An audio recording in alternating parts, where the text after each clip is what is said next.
All right, this is our second edition here of Coffee with Chesto. Good morning, John. How you doing? I'm doing great. How are you doing? Doing pretty good. Obviously, we're here for round two of some more questions around small businesses during the COVID crisis, and here to get your insights and your expertise. Really excited to dive back into this. Well, I'll see what I can add. It's been a long haul covering what's been going on with the economy, and unfortunately, I have a bad feeling we're only really just beginning. Yeah, definitely. It's a week over week progression for sure. So everybody just signing in. We do have a couple questions that were submitted ahead of time. We'll start the Q&A with those. But there is, if you look at the bottom of your screen, a Q&A button. And starting now and through the rest of the chat, if you have any questions, we're going to try to leave the second 15 minutes to take some questions in real time as they come in. So feel free, anything on your mind, any questions for John, put them in that box, and we'll do our best to get to them. But we do have a couple questions that were submitted, so we'll get started with those. So John, first question.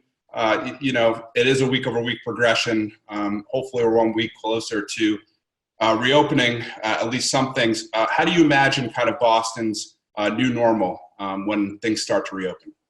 Well, there's the new normal once this pandemic is finally taken care of. Unfortunately, that might not be for another year or so after we have a vaccine. But the new normal for Boston when things do reopen is going to be very different. We're going to see a lot more spacing in offices. You don't be surprised to see nurses and other healthcare workers checking people at the door as they go in, their temperature, checking for symptoms, and sending people home if they show signs of COVID. I've talked to a number of employers that are going to be requiring masks in the office. Not everyone, but I think a number will. Some are even requiring gloves when they go back. The T has not yet explained how they're going to handle things, but obviously there's going to need to be some serious distancing on the T, and how they figure that out. Like I said, it still is to be announced.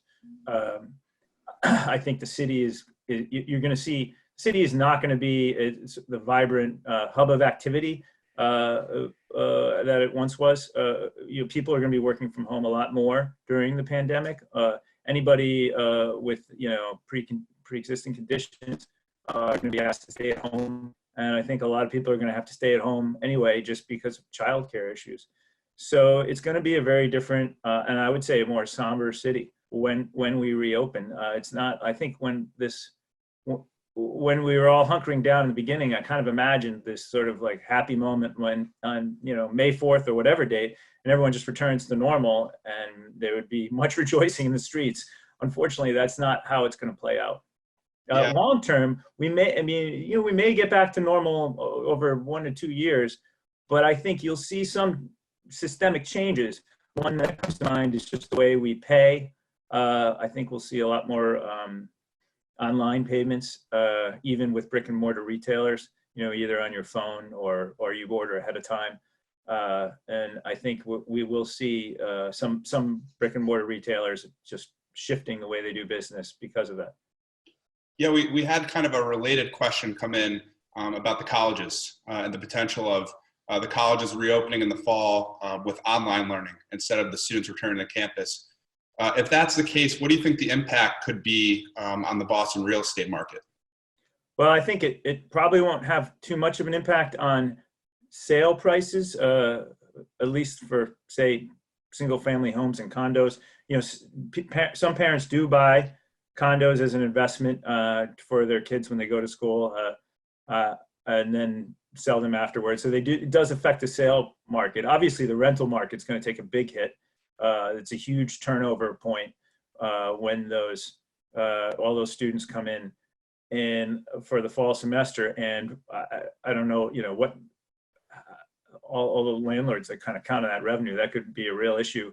Not to mention all the small businesses that depend on the arrival of those crowds. even in the fall, there will be still social distancing measures in place. So there might be some benefit to the city for not having a huge influx of crowds. I will personally be disappointed if it comes to that, but I can also see, if this drags on, that powers that be might be happy that we don't have another 100,000 plus college students. Right. On another related topic, in terms of retail, restaurants, businesses like that, some of them are obviously still operating either delivery or curbside pickup.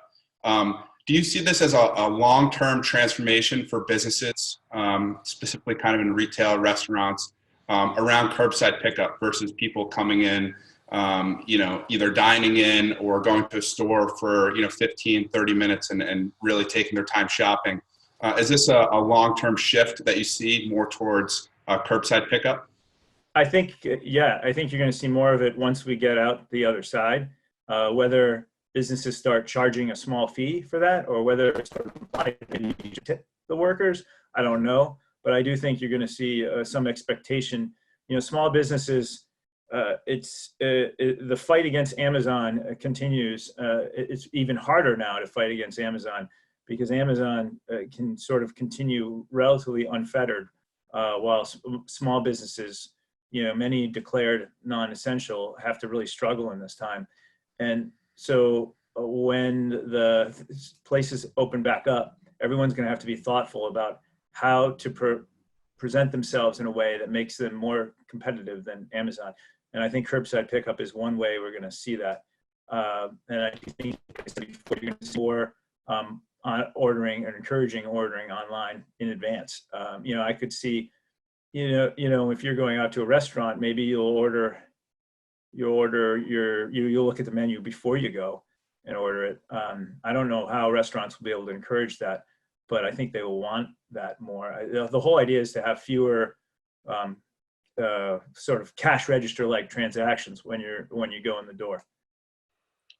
And as a follow-up to that question, the question came in, are there any services that you know of that can kind of help if they're a business owner in that space, pivoting towards curbside pickup? Any services that you're aware of that can help businesses innovate faster to kind of get up to speed with the changes? Well, I will say there are a number of companies locally and nationally that are both, I would say that specialize in loyalty programs and that specialize in online payments. I hesitate to name one or two because I don't want to endorse them over another company. But if someone wanted to email me, I could send some suggestions. They're out there, and they're certainly strategizing about how to promote themselves right now.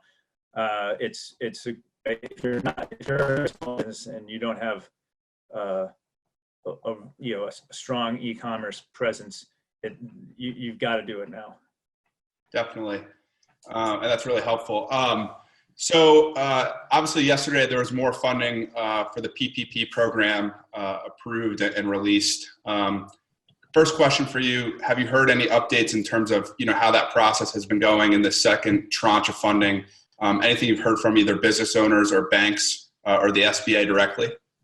Well, I'll tell you, the banks are pretty upset because they've sort of rejiggered the system and it's been crashing.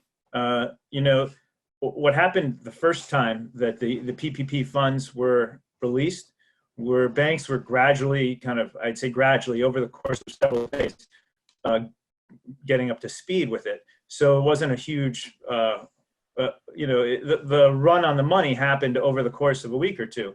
But now all the banks are sort of plugged in, and they've been accepting applications over the last few weeks for round two. So they all sort of rushed it. It's like when Springsteen tickets go on sale and you try to get on a Ticketmaster and you're just sitting there for 15 minutes. This was like the equivalent of, Springsteen playing Fenway Park for 3-4 days. And it really kind of crashed the system. Banks, big and small, have had a hard time with it.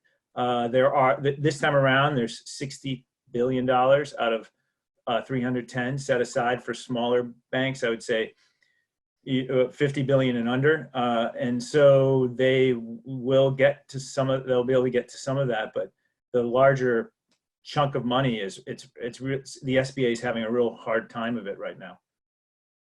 Yeah, definitely. The specific question that we had come in is how can the money be used during the 8-week period if a business isn't able to open in time to actually use that funding? Any ideas? Well, so the money, this is a question I hear often. And unfortunately, the way the program is designed, you're supposed to hire staff by the end of June. And for some restaurants and hotels in particular, they're not sure if they're going to be even open by then. So it makes it, it's kind of a bit of a roll of the dice where you sign on to borrow this money. Now it's a 1% interest rate, and the payback terms are, in terms of when you have to pay it back, I think are pretty generous. So I don't think you're really in a, it's not a huge risk, but you still don't want to come in and have this debt on your books. And so I know a number of restaurants aren't even applying because they're worried they won't be open. Unfortunately, the PPP is by far the biggest program out there available to them. Many cities have small business grant programs. Those are, of course, oversubscribed, but I would recommend, if you're in a city like Boston, just checking with the city hall to see where small business program is. I can tell you Boston has been swamped with applications. Worcester, Cambridge, they have similar programs. It's basically federal money that comes to them that they can distribute locally, but it still can't hurt to check. Unfortunately, the Congress did not fix the PPP to sort of extend that June 30th deadline. I think that would have helped a lot of people. Definitely. So we have a good amount of questions coming in from the Q&A box. So let's try to get to some of those. One question I saw come in, what's the future about in the hotel business? Staying at hotels, meeting at hotels. Any ideas or thoughts around kind of any pivots or, policy changes or anything like that? Well, it was interesting to see Airbnb put out a huge treatise yesterday about how they're going to their policy change in terms of cleaning and having a day off in between guests arriving. I think you're going to see hotels have similar, when they reopen, they're going to have very strict protocols that they can reassure guests that the rooms are clean. A kind of a parallel issue, though, is the decline in business travel and business meetings. I think this is going to be a long-term impact from this. Businesses, everyone I've talked to misses meeting people face to face, but they're getting deals done, even though they're doing it from their homes.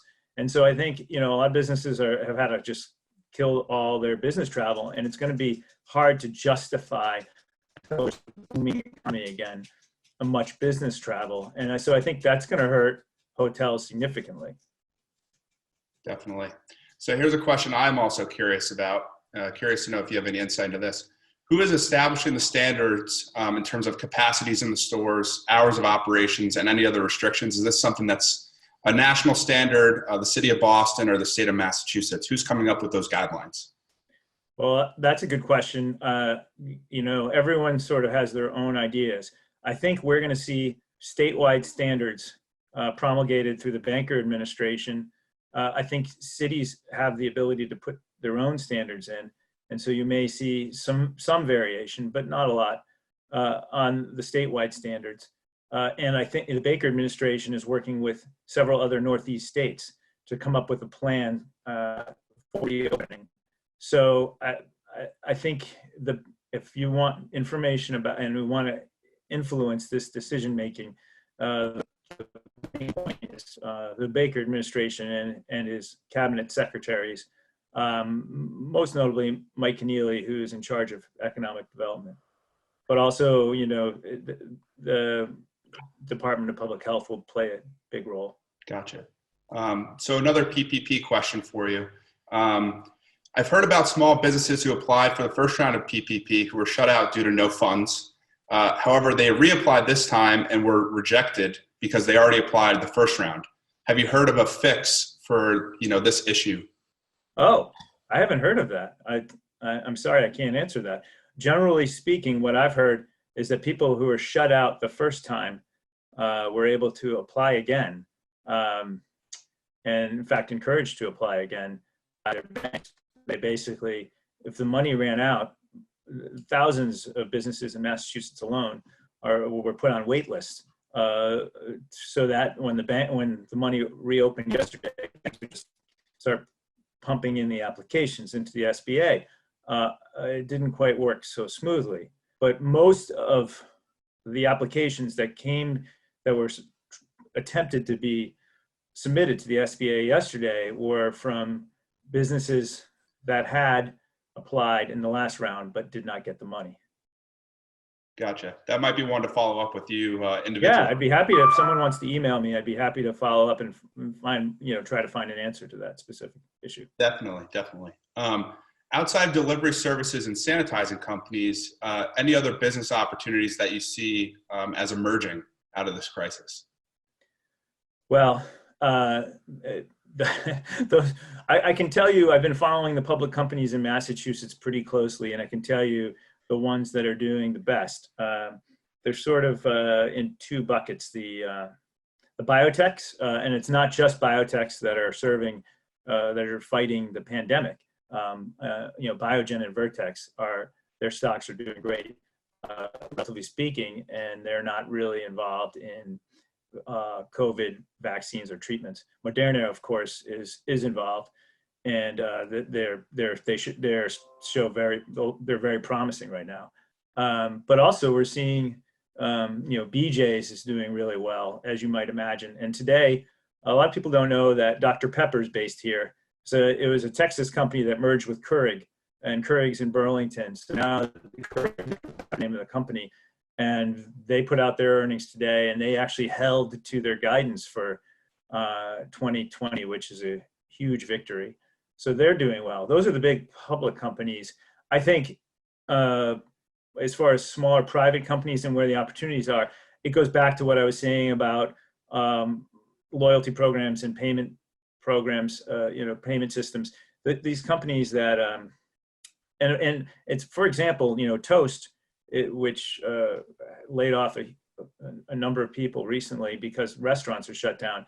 But Toast is playing a big role in keeping the remaining restaurants going. So companies like Toast who can kind of help businesses adopt to a cashless or a touch-free payment solution, also build loyalty among local customers.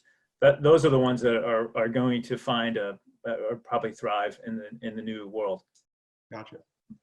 So we have a Boston Marathon question. What are your thoughts about the race happening even in September? Should it happen? And then kind of as a follow-up, I'd like to add, from the economic side, this person's asking about the economic impact of, either having or not having the marathon.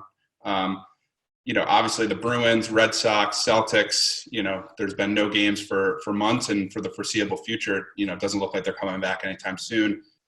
Talk a little bit about kind of the economic impact on the city of, no sports, like, there's no real alternative to kind of resupply the economy with those events not happening, even concerts. Talk a little bit about the marathon and then kind of the economic effect, of the marathon and the other sporting events.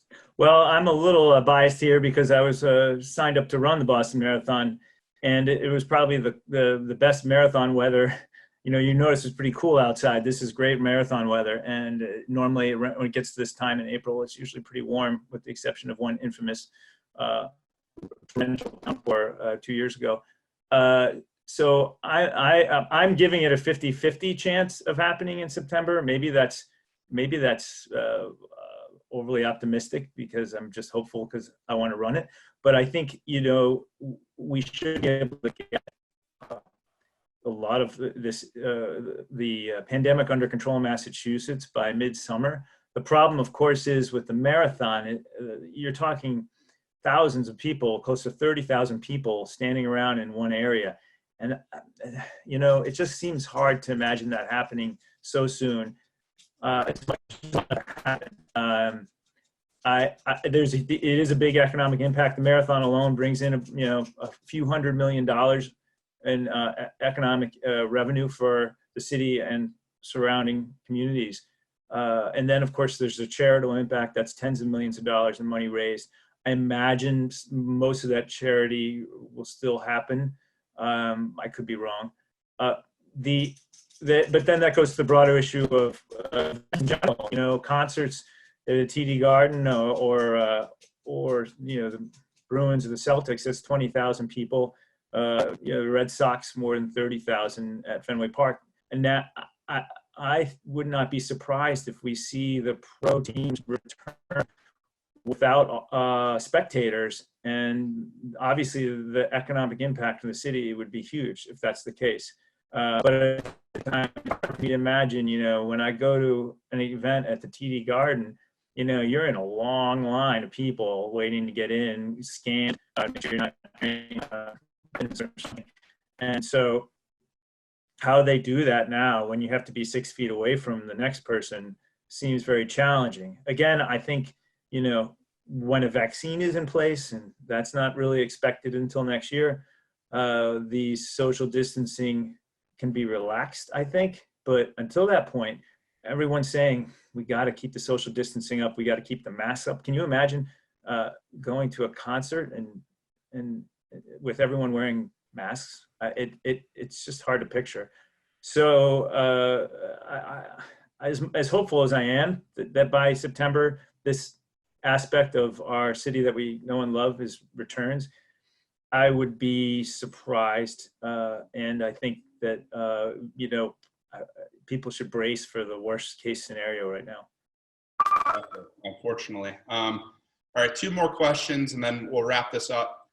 What are you hearing about any food shortages in Boston, or I guess even nationally? I know it's kind of a national issue. And then any proposed solutions?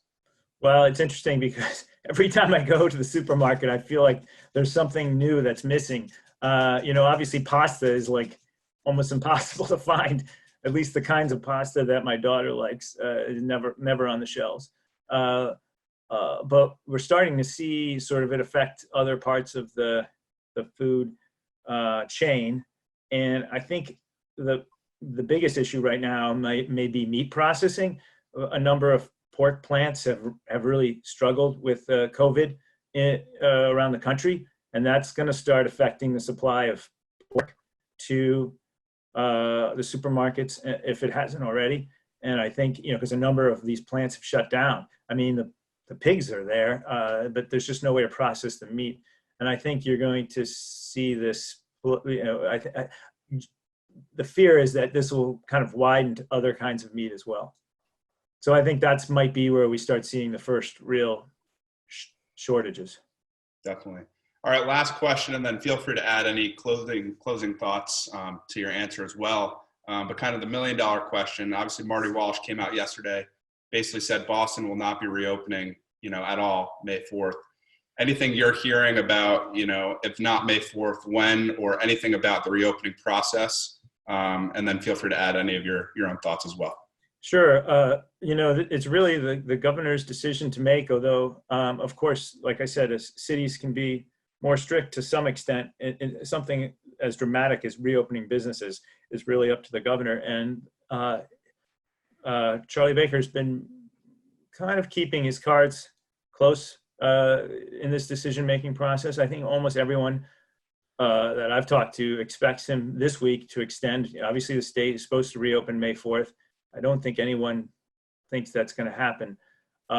Now, it's possible that they may loosen some rules for some people to go back to businesses on May 4th. That's possible, but I don't think you're going to see a wide-scale reopening of offices for another few weeks at least.